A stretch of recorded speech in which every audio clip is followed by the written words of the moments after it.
Bonjour, bénédiction à tous et à toutes. C'est un plaisir, un privilège d'être ici en ce lieu, en ce jour, dans cette instruction prophétique à travers la liberté pour les nations du monde. Je remercie les apôtres Moïse et Jessica Castillo pour cette opportunité qu'ils me donnent d'occuper cette place qui leur revient et pour pouvoir partager avec vous la parole de Dieu, la parole que Dieu a pour nous en ce jour. Donc, nous sommes dans une série que nous avons commencé à étudier pendant, je dirais, ce mois de février. Et aujourd'hui, nous allons continuer avec cette série. Et la série s'appelle Vous êtes, vous serez entouré de faveurs. C'est le titre de la série. Vous serez entouré de faveurs. Eh bien, nous avons analysé et vu que nous serons entourés de faveurs si nous apprenons à apprendre de Dieu. Et si nous établissons les principes du royaume que nous avons appris en ce moment. Donc, tout ce que nous avons à faire pour que nous soyons vraiment entourés de faveurs, c'est d'établir en nous ou de faire vivre en nous les principes du royaume. Les principes du royaume. Donc, c'est ça qui va garantir le fait que la manifestation de Dieu en nous soit vraiment tangible. Nous savons que nous avons appris les 3 axes du royaume, surtout pour nous. On le considère comme l'épine dorsale du corps, c'est-à-dire notre épine dorsale, ce qui nous permet de nous tenir debout, ce qui vraiment tient ou à la dent les nerfs. Okay? Ça permet à ce que notre corps reçoive toutes les commandes.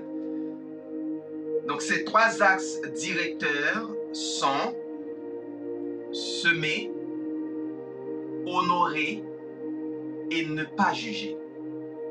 Je vais les répéter pour vous. Semer, honorer et ne pas juger. Ce sont les axes du royaume que nous avons vus et que nous avons étudiés la semaine dernière.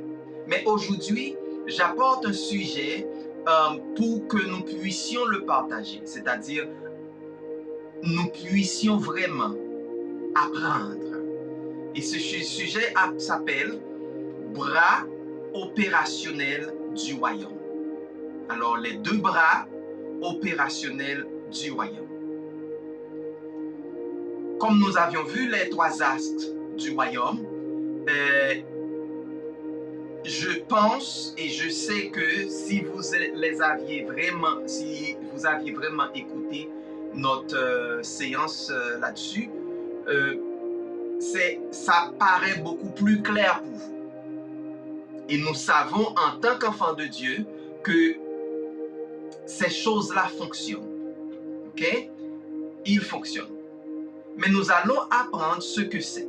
Si nous disons que les 3 axes représentent l'épine dorsale pour nous, la colonne vertébrale, car ce que nous allons parler aujourd'hui sont les bras du corps. Donc, c'est ça qui nous permet de toucher. Ok? C'est ça qui nous permet de vraiment toucher, de prendre possession, d'accaparer ce que le royaume a pour nous. Donc, pour ainsi dire, les bras opérationnels. Et pour ce faire, pour que nous puissions vous montrer ces bras opérationnels, nous allons dans la parole de Dieu. Nous allons voir la base biblique pour ce que nous allons avancer avec vous. Et je vous invite à lire avec moi dans le livre de Matthieu, le chapitre 4, le verset 10. Je vais le mettre pour vous et vous allez voir ça avec moi maintenant. Et c'est Matthieu, le chapitre 4, le verset 10. Jésus lui dit, « Retire-toi, Satan, car il est écrit, tu adoreras le Seigneur, ton Dieu. » J'aimerais que vous souligniez adorera. Donc, c'est adorer. Tu adoreras le Seigneur, ton Dieu, et tu le serviras lui seul. Le deuxième mot, c'est service, servir. Servira lui seul.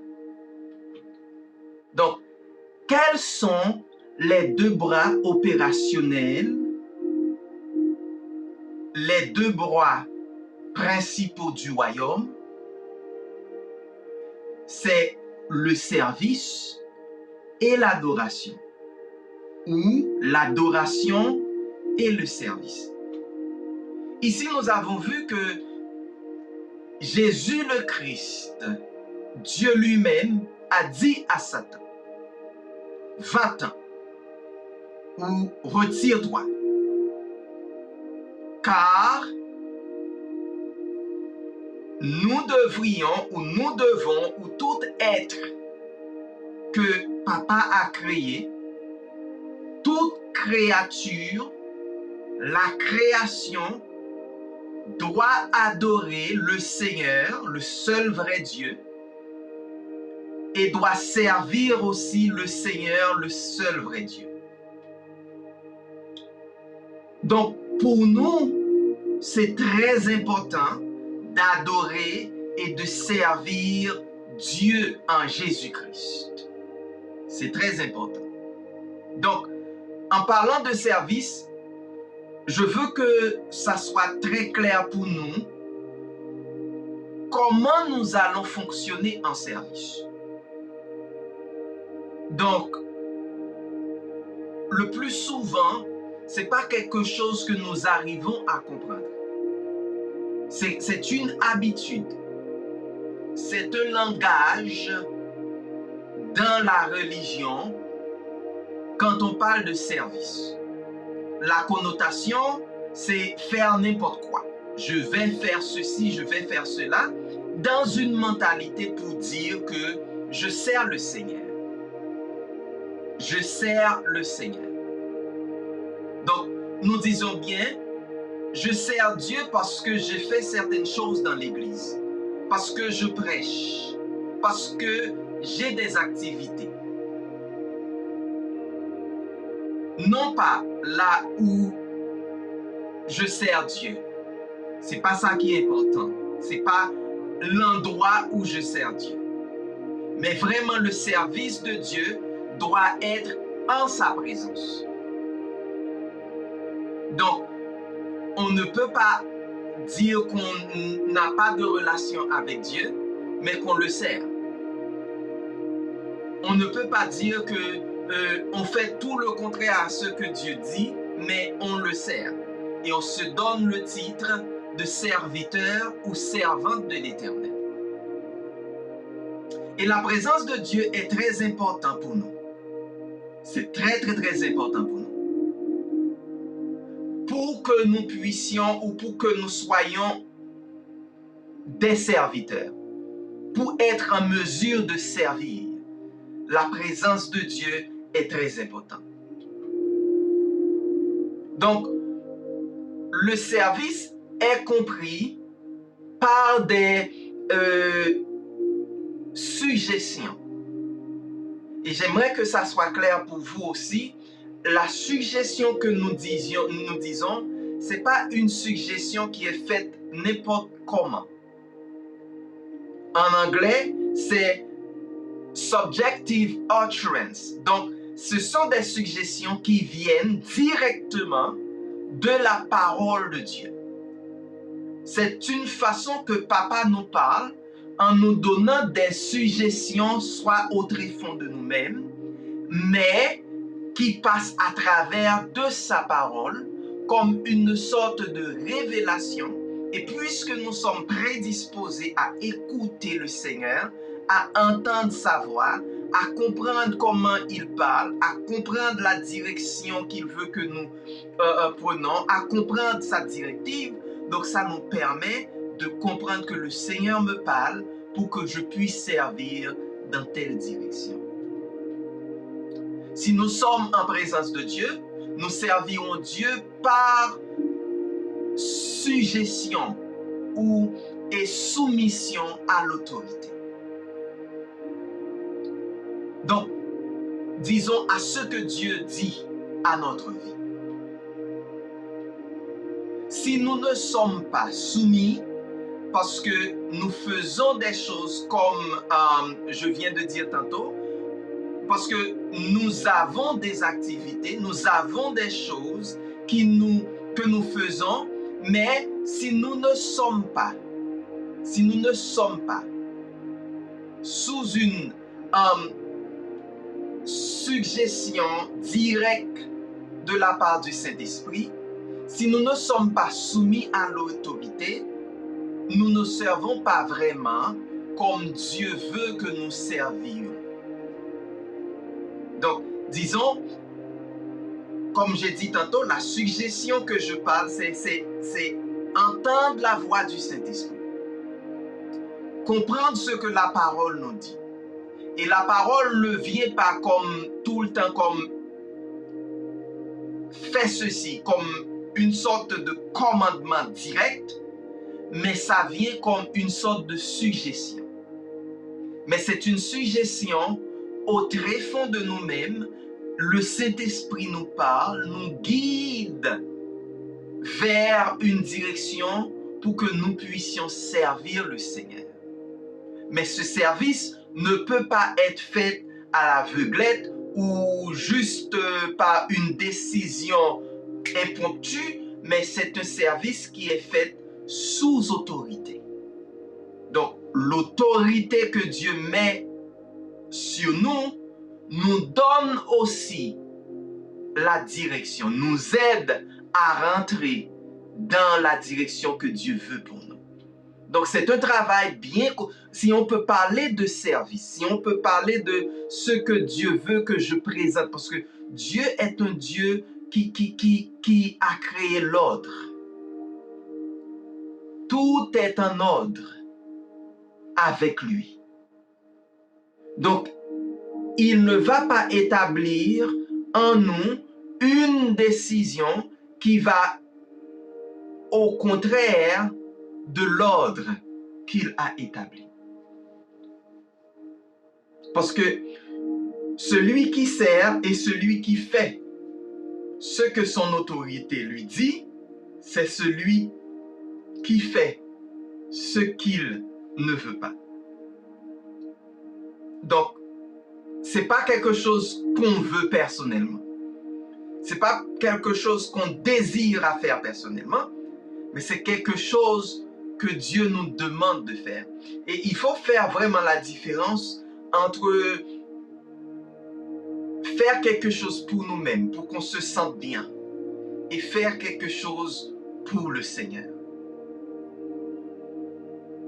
C'est très important. Donc, le service va au-delà de ce que l'on entend. Comme, ok, je viens, je vais, ce que je fais, ce que j'ai dit, mais c'est une question de prédisposition. Prédisposition. Donc, le service va plus loin. Il doit faire comme nous l'avons dit en ce moment, avec la présence. Donc, avec la présence de Dieu. C'est que le Saint-Esprit veut que nous fassions, que nous nous soumettons sous l'autorité de Dieu sur terre. Le Saint-Esprit va travailler en coordination avec l'autorité que Dieu a établie pour nous, en notre faveur, pour que nous puissions servir le Seigneur. Parce que c'est une obligation en tant qu'enfant du royaume, en tant qu'enfant de Dieu, de servir. c'est une obligation. Et c'est très important. Donc, sur la terre, nous devons nous soumettre sous la direction d'une autorité. Et cette autorité doit être une personne, un homme, un humain, quelqu'un qui nous dirige selon la parole de Dieu. Et je veux que vous le compreniez très, très, très fortement parce que on ne peut pas agir toute seule. On ne peut pas agir toute seule. Il y a une façon, il y a des façons que Dieu va nous acheminer. Alléluia. Donc, nous allons voir dans Romains 13, le verset 1er, qu'est-ce que cela dit? Ok?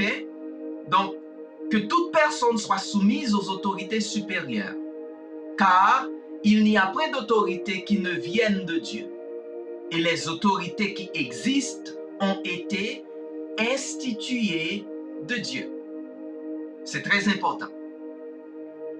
Donc, faites attention, parce que si notre autorité, si nous ne sommes pas soumis à l'autorité, si nous ne comprenons pas que Dieu est un Dieu qui travaille avec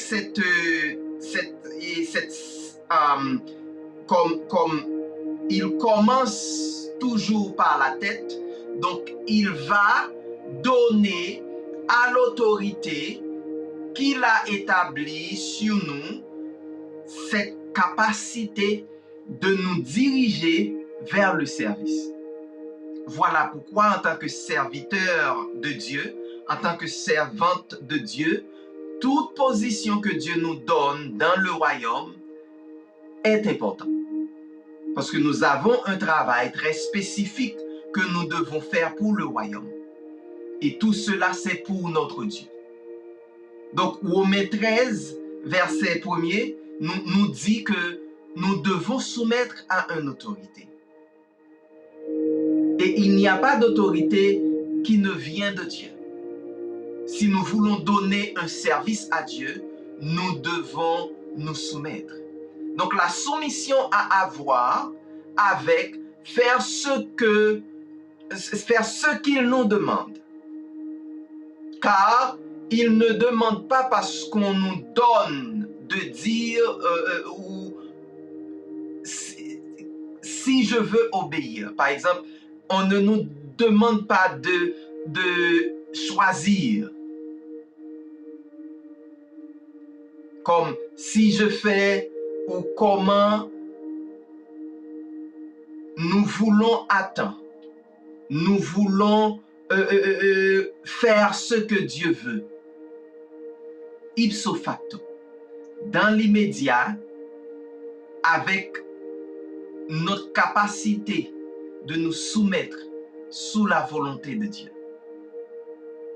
Donc, du fait que le Seigneur témoigne en nous la direction qu'il veut que nous prenions, il communique avec notre autorité pour nous établir dans la position de servir et que nous recevons ces suggestions qui viennent directement de la parole de Dieu, du Saint-Esprit, de Dieu lui-même.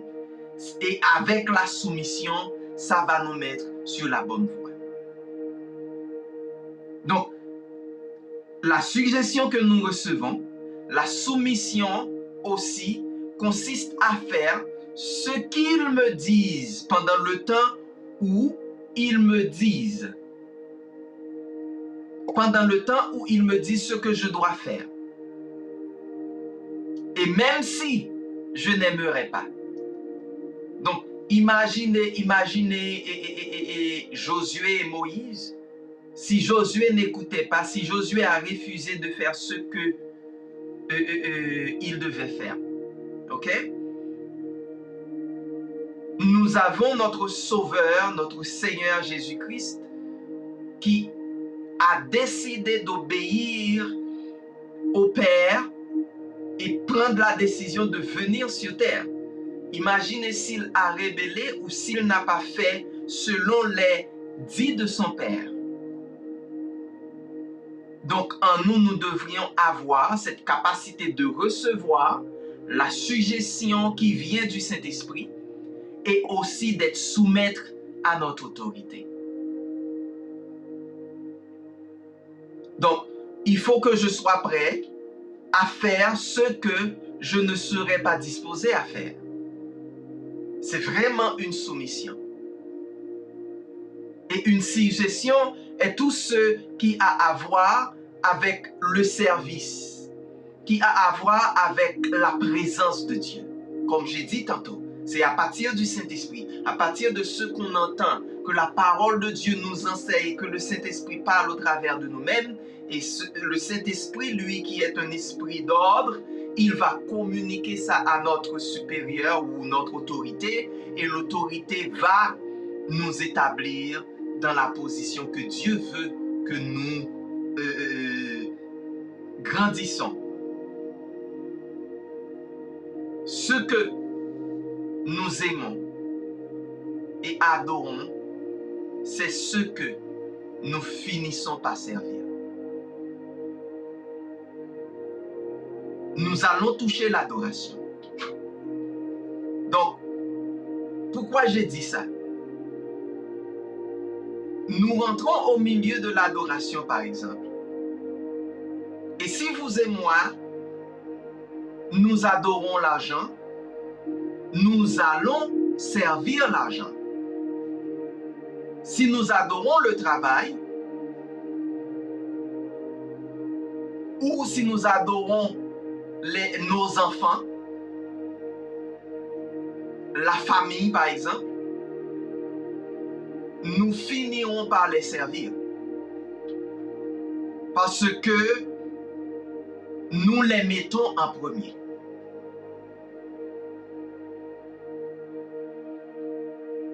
Et c'est très important parce que tout ce que nous mettons en premier dans notre vie, tout ce que nous donnons la première place dans notre vie, nous allons servir ces choses-là. Et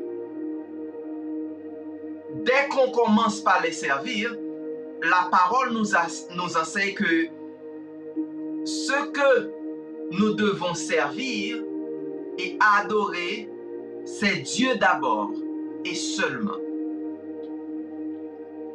Donc, notre service, notre adoration, nous les devons à Dieu et à Dieu seulement. Même si nous qui adorons ce que nous ne voulons pas, par exemple, en tant qu'enfant de Dieu, on ne veut pas de bonne conscience servir l'argent. On ne veut pas servir certaines choses. Mais en les donnant la première place, nous tombons directement sous le joug de l'esclavage par rapport à ces choses. Donc nous les donnons droit sur nous. Donc si nous disons que nous adorons vraiment Dieu, nous servons Dieu, nous devons servir, mais à travers une autorité ici sur terre, suggérant et soumettant à cette autorité qui est la véritable adoration de ce que Dieu nous dit. Il existe des exemples bibliques des personnes qui n'adorent pas ce qui est juste et n'adorent pas ce qu'elles devraient adorer. Nous avons un exemple, le cas de Job. Donc, d'après ce que la Bible nous fait comprendre, oui, Job était un ami de Dieu. Mais bien sûr que Dieu n'avait pas vraiment la première place dans la vie de Job.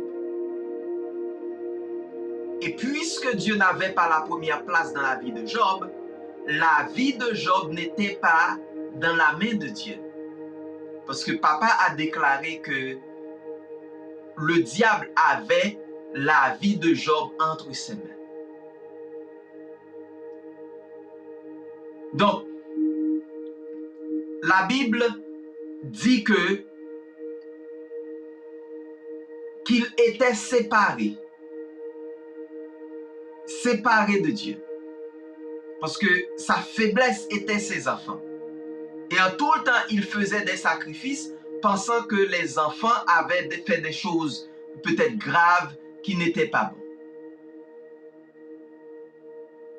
Et par ce fait, il était vraiment et violemment touché.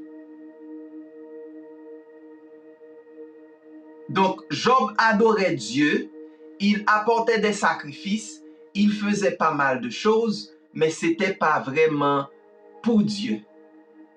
C'était en faveur de son idole, en faveur de ses enfants. Donc, il adorait Dieu de la mauvaise manière. Je vais prendre l'exemple qui me vient à l'idée. Des fois, on adore Dieu pour l'emploi qu'on a. Des fois, on adore Dieu pour le projet qu'on a. Des fois, on adore Dieu pour nos enfants. Des fois, on adore Dieu pour des choses qui ne sont pas vraiment pour Dieu ou de Dieu. Donc, Dieu n'a pas vraiment la première place pour nous. Ces choses ont la première place et que puisque nous savons que Dieu a autorité quand même pour protéger ces choses, nous adorons Dieu en leur faveur. Donc, c'est une autre forme d'idolâtrie que peut-être nous n'arrivons pas à comprendre. Mais aujourd'hui, le message est passé. Il faut que nous fassions vraiment attention. Donc, Job ne donnait pas une adoration correcte à Dieu pour cela. Parce que Dieu ne voudrait pas jamais que nous élevions des idoles devant lui. Dieu ne veut pas que nous arrivions devant lui, au lieu d'avoir notre relation directe avec lui, au lieu de lui servir, au lieu d'adorer Dieu directement, nous prenons ce qui est notre idole et présentons cette idole à Dieu. Nous ne pouvons pas le faire parce que je vais vous montrer dans Ésaïe 2, du verset 17 à 18. Mais c'est le verset 18 vraiment qui nous intéresse, ok? L'homme orgueilleux sera humilié et le hautain sera abaissé. L'Éternel seul sera élevé ce jour-là. L'Éternel seul sera élevé ce jour-là. Et puis ça dit, toutes les idoles disparaîtront. Pardon? Toutes les idoles disparaîtront. Donc, regardez autour de vous. Vérifiez quel type d'idole que vous avez. Parce que tôt ou tard, cette idole va disparaître. Elles tomberont comme Dieu le veut. Et nous l'adorons seulement en répétant ce que nous adorons et que nous servons. Donc, c'est ce que je viens de vous dire. Nous répétons, nous servons Dieu, mais en le servant, nous répétons vraiment ce que nous adorons, ce que nous servons.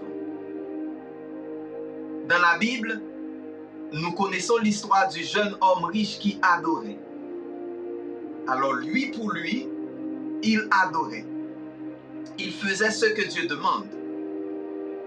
Eh bien, il adorait vraiment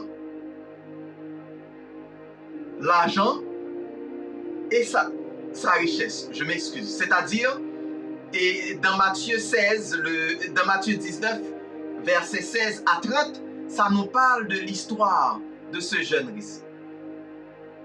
Donc, quand il a rencontré le Seigneur et que le Seigneur lui a donné la révélation, le Seigneur lui a demandé d'annuler ou de jeter ses idoles. Eh bien, lui, il a déclaré, j'ai tout fait. J'ai déjà fait toutes ces choses que vous venez de dire. C'est comme la loi de Moïse m'est chère, je le mets en pratique. J'ai fait tout ce que vous venez de dire. Et Jésus lui dit, la seule chose dont tu as besoin, c'est d'aller vendre tout ce que tu apportes, ou tout ce que tu as, et de les donner aux pauvres. Et en ce moment-là, la Bible nous fait comprendre que le jeune homme riche s'est effondré. Il était dans une tristesse énorme et il n'a rien fait. C'est-à-dire, il tourne son dos et il laisse tomber. Parce qu'on lui demande de se séparer de son idole. Parce qu'il adorait l'argent et que l'argent le servait. Il servait l'argent aussi. Donc nous devons prendre en compte tout cela parce que parfois nous demandons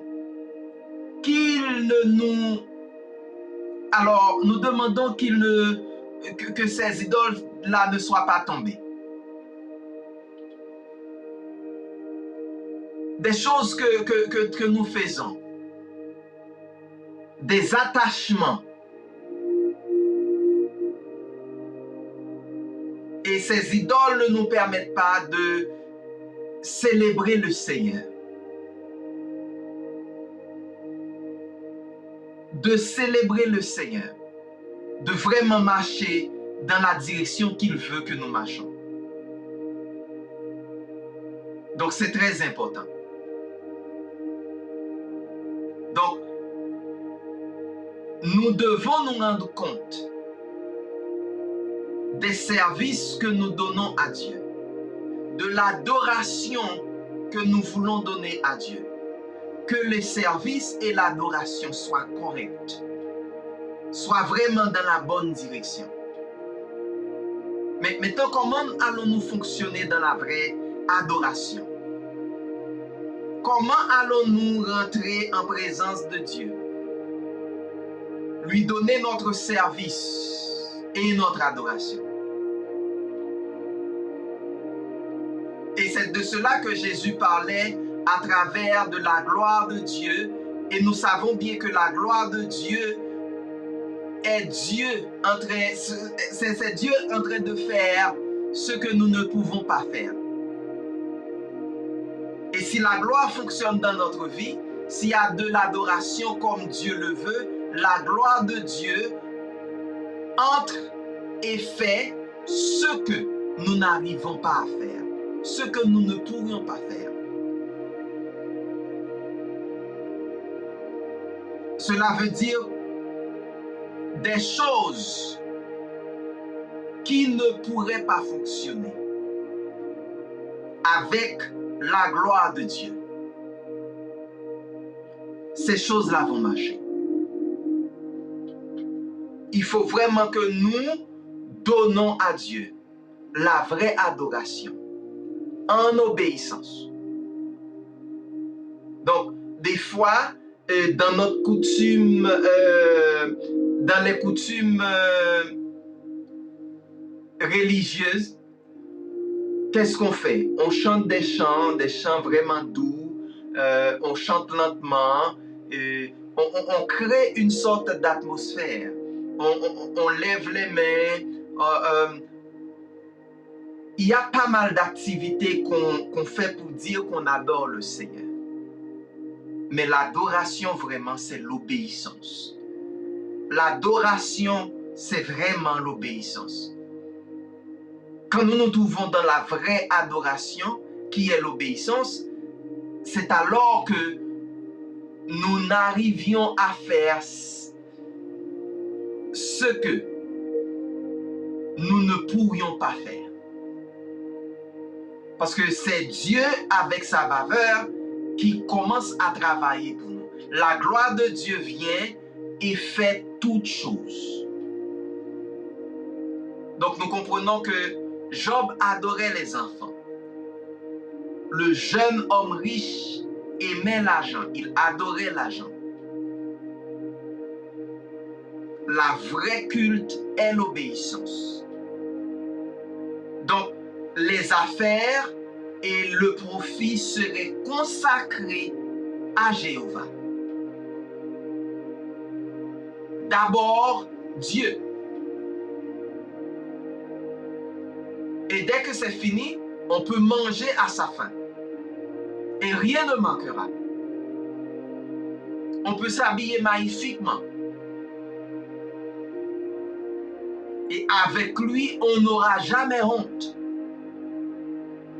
Donc la vraie adoration libère la gloire de Dieu.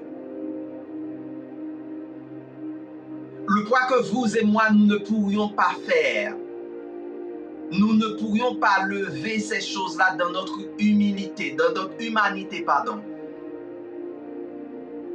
Ces choses-là seront faites par Dieu. Et personne n'a besoin de l'aider. Quand la gloire de Dieu est en action, on est sauvé.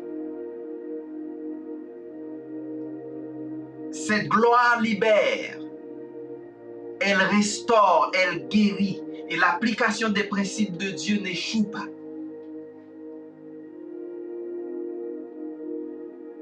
Si on se tient à sa parole, si on bâtit sur la parole de Dieu, la Bible, les principes, si on suit ce que Dieu nous demande de faire, ce que sa parole nous a enseigné de faire, nous serons des gens vraiment différents par rapport à ce que le monde pourrait penser. L'exemple que nous avons, c'est la vie de Zachée.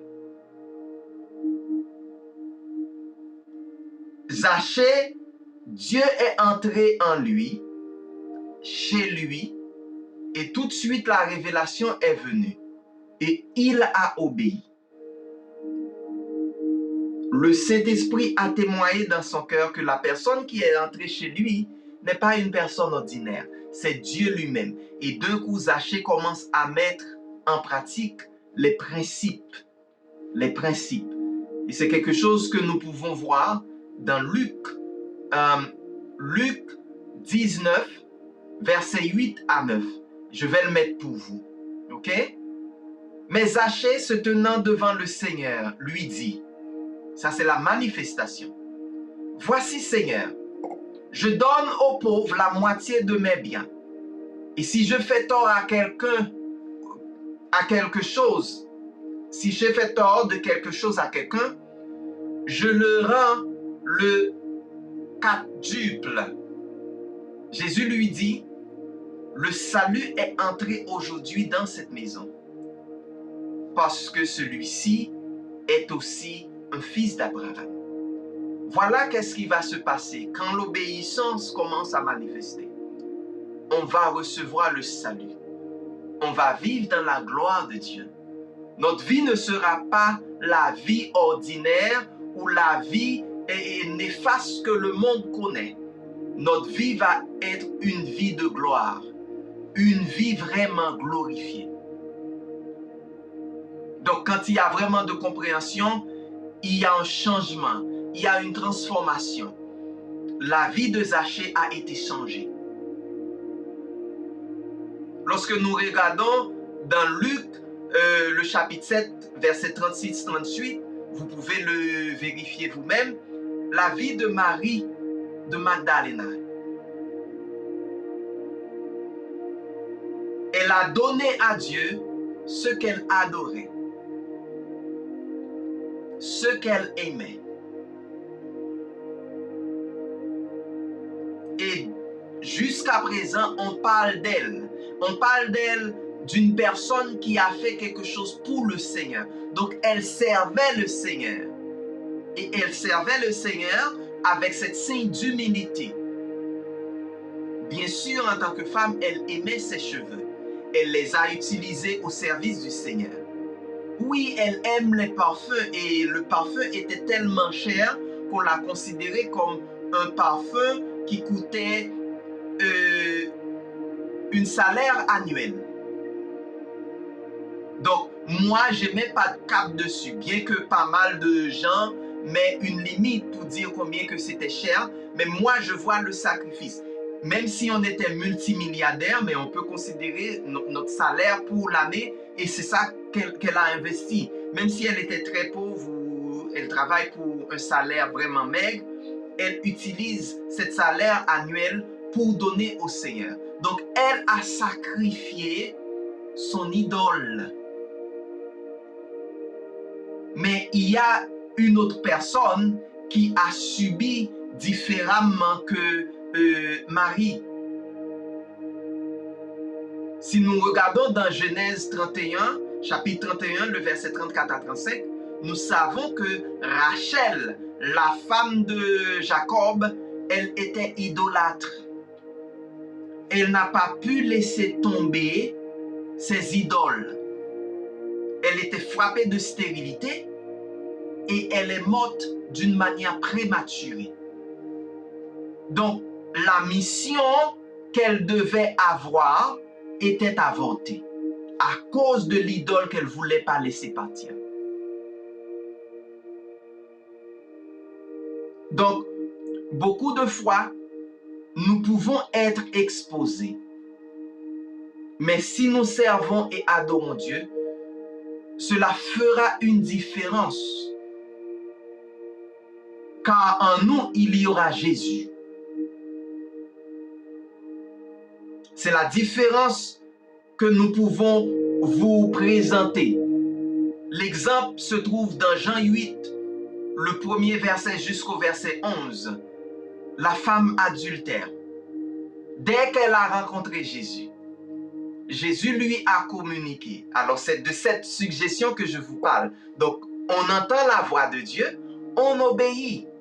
De la même manière, si on est dans une église, on entend l'homme de Dieu qui nous apporte la parole. Le Seigneur nous parle à travers des suggestions. Et ces suggestions, au moment où nous les mettions en pratique, nous laissons tomber nos activités idolâtres, ça change notre vie. Et c'est ça que nous pouvons considérer comme service.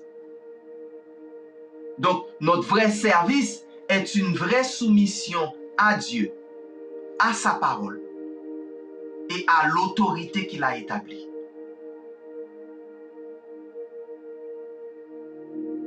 Donc, si les bras opérationnels fonctionnent, on doit automatiquement voir les fruits. On doit automatiquement voir les résultats. La gloire de Dieu faisant ce que je ne peux pas. Nous serons en présence de Dieu pour accomplir ce que le Seigneur dit. Mais si malheureusement, vous maudissez constamment parce que les choses ne fonctionnent pas pour vous, ayant une bouche généreuse et une main généreuse, et Dieu lui-même viendra chez nous. Dieu lui-même nous parlera. Dieu lui-même travaillera pour nous. Donc nous devons servir le Seigneur avec tout ce que nous avons. Une histoire, c'est que Dieu a donné Isaac à Abraham. Mais Isaac était une idole pour Abraham. Et Dieu a dit à Abraham, tu vas sacrifier ton enfant, celui que tu aimes le plus. Dieu n'a pas dit que tu m'aimes le plus, mais il a dit à Abraham, celui que tu aimes le plus. Donc, toute idole, et gloire soit en Dieu à Dieu, le fait que Abraham a obéi et il a décidé de sacrifier son idole pour Dieu, démontre vraiment qu'il aime Dieu beaucoup plus que son idole. Et qu'est-ce qui s'est passé? La vie d'Isaac était épargnée. Donc des fois, nous causons la perte des gens que nous aimons, des gens qui nous sont proches, des gens qui sont vraiment chers pour nous. Parce que ces gens représentent des idoles. Peut-être c'est l'enfant, peut-être c'est la femme, peut-être c'est le pasteur, peut-être c'est le prophète, peut-être c'est une personne qu'on prend et on le met à la place de Dieu. Toute idole tombera. Donc, mais la gloire de Dieu, quand nous sommes obéissants et quand nous le mettons en premier, quand nous l'aimons vraiment de tout cœur, plus que toute autre chose, c'est ça qui va apporter la paix, la vie. Quiconque m'adore me sert. Quiconque me sert n'aura jamais honte. Jésus-Christ vous a préservé lorsque vous atteignez la limite. Donc maintenant, c'est notre choix, c'est notre disposition, c'est notre temps de remercier le Seigneur. C'est notre temps de constater que nous étions aveugles, mais aujourd'hui, Dieu nous a permis de voir clair, de lui donner l'adoration qui lui revient et qui lui revient vraiment de droit. Parce que c'est pour la raison que nous sommes créés. Nous devons l'adorer à la manière qu'il veut. Pas que nous voulons, mais que lui, il nous donne à travers la parole, à travers des suggestions, à travers l'autorité. Et c'est là que nous pouvons vraiment servir et adorer le Seigneur en esprit et en vérité. Parce que c'est une question d'obéissance. Qu'il en soit ainsi pour vous.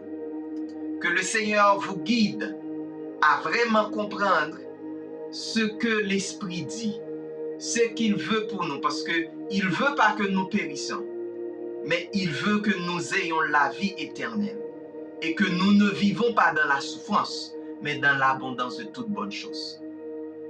Merci du fait que vous étiez des nôtres.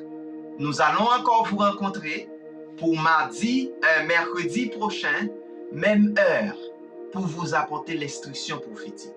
Aujourd'hui, les deux bras opérationnels du royaume, adoration, service.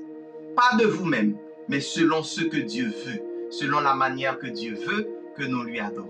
Partagez les instructions avec la famille, les amis, et inscrivez-vous sur YouTube aussi, parce que nous les postons sur YouTube, pour que vous embellissez l'esprit, pour que vous grandissiez dans la foi et en présence du Seigneur dans son royaume. Bonne soirée et à mercredi prochain.